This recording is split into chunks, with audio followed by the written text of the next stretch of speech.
Well, here we find ourselves, dear viewer, at the tail end of another year. Our homes cluttered up with unwanted presents that'll probably find their way to the local charity shop within a week or two. Our stomachs uncomfortably bloated and our brains fogged with festive merrymaking and unsafe quantities of alcohol. New Year's Eve is a time to look forward to the year that lies ahead, to make bold plans and inspiring resolutions, most of which will probably fall by the wayside before the end of January. But it's also a time of reflection, a chance to pause by the door and look back over our shoulders at the year that was, to contemplate the highs and lows of those 12 months before finally making our exits. And so, welcome to my final video of 2022. Welcome to The Drinker Reflects. Now, on the face of things, 2022 seemed to have a lot of stuff going for it. We were finally emerging from 2 long years of misery, on and off restrictions, and tedious regulations caused by the unspecified virus of unknown origin. The world had finally reopened, we were able to travel again, we could ditch the clown masks, and most important of all, we could go back to the movies. We'd emerged from the long winter of discontent, and what we all wanted was a glorious summer of blockbuster crowd pleasers that everyone could just lose themselves in. Unfortunately, that's not exactly what we got. The once unstoppable juggernaut of the MCU continued to creak and groan onwards, with the release of 3 more forgettable movies to round out Phase 4, all of which were critical and commercial underperformers. Doctor Strange 2 was a disaster of a film that basically wiped out one of the few remaining good characters in the MCU. Thor 4 proved that Taika Waititi really is just a one-trick pony when it comes to superhero movies, and Black Panther 2 was a confused mess of a film that struggled to justify its own existence without its main character. And as for the TV shows, Moon Knight took a cool concept and rendered it moot by neutering the main character and turning him into a joke. Ms. Marvel was a bright, colourful and completely forgettable teeny bopper show that did nothing and went nowhere. And as for She-Hulk,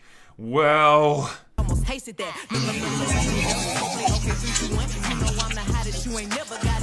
You know, it takes a lot to derail something with as much momentum as the MCU, but I do believe that Marvel may have found a way with Phase 4, a series of movies and TV shows that seem to value quantity over quality, which even die-hard fans are starting to get turned off by. What was once vibrant, energetic and imaginative has become tedious, predictable, bloated and formulaic, and I think 2022 is the year when everyone collectively realised that. In fact, superhero movies, which have basically been the dominant force at the cinema for the past 10 years, really haven't fared that well at all this year. There was the occasional hit that turned out to be way better than it had any right to, but for every Batman there was a Black Adam, Thor Love and Thunder, or God help us, Morbius. It's Morbin time. Seriously, Jared Leto really knows how to pick them when it comes to superhero movies.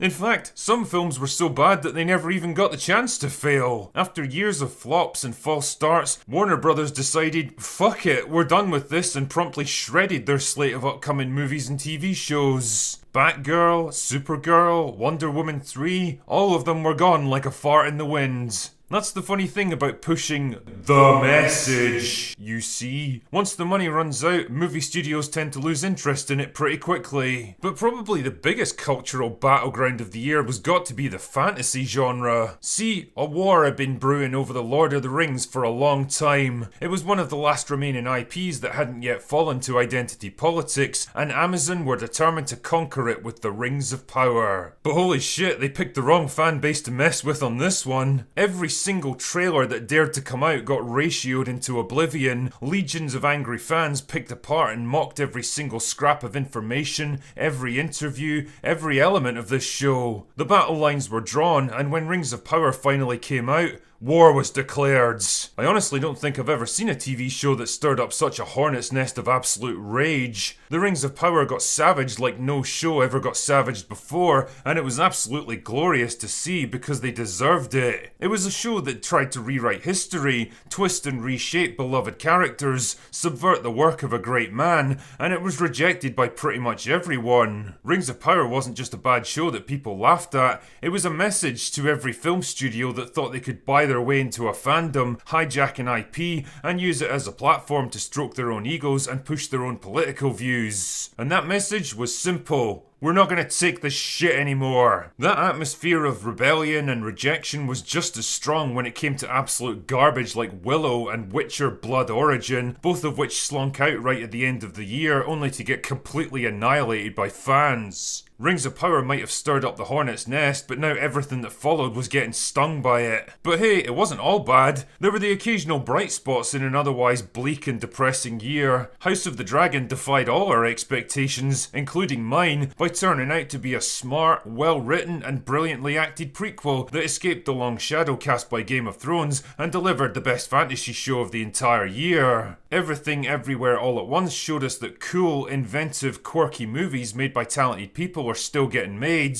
All Quiet on the Western Front was a brilliant and moving adaptation of a classic story, while RRR demonstrated the growing power and appeal of foreign cinema. Because let's be honest here, if you don't give the customer what they want, then they'll find someone else who will. Speaking of giving the customer what they want, Top Gun Maverick was, for me, the absolute standout movie of the year. One of the very few films I've seen in recent memory that dared to be uplifting, inspiring, exciting, and joyfully old school. A film that didn't try to cynically subvert your expectations or push some bleak nihilistic revisionist view of its aging hero or update its story for a mythical modern audience that doesn't exist. It was and is a glorious celebration of the classic Hollywood action movies and heroes that we grew up with, and it gave people the thing they've been craving for so long. It deserved every single dollar it made, and it makes me extremely happy to know that it succeeded when so many other films deservedly flopped. And I think in a lot of ways, 2022 will be remembered as the year the woke Hollywood bubble finally burst. It was a year where countless high-profile movies and shows that tried to milk identity politics, guilt people into watching them, and shame anyone who criticised them, promptly went down in flames. It was the year where there was no pandemic and no lockdowns to hide behind, no way of justifying the shocking decline in box office revenue except to face up to the simple, unavoidable truth. People aren't buying what you're trying to sell them anymore. They're not interested in your dumb, predictable hive mind political views. They don't want to be preached and pandered to, and they especially don't want it from a bunch of corrupt, out-of-touch narcissists that couldn't care less about the very causes they shout so stridently about. You're supposed to be the court jesters of our society, so shut the fuck up and do your jobs. So if there's something good to be taken out of one of the most creatively bankrupt, financially disastrous, and politically divisive filmmaking years in living memory, it's that people have finally woken up to the garbage that they're being fed.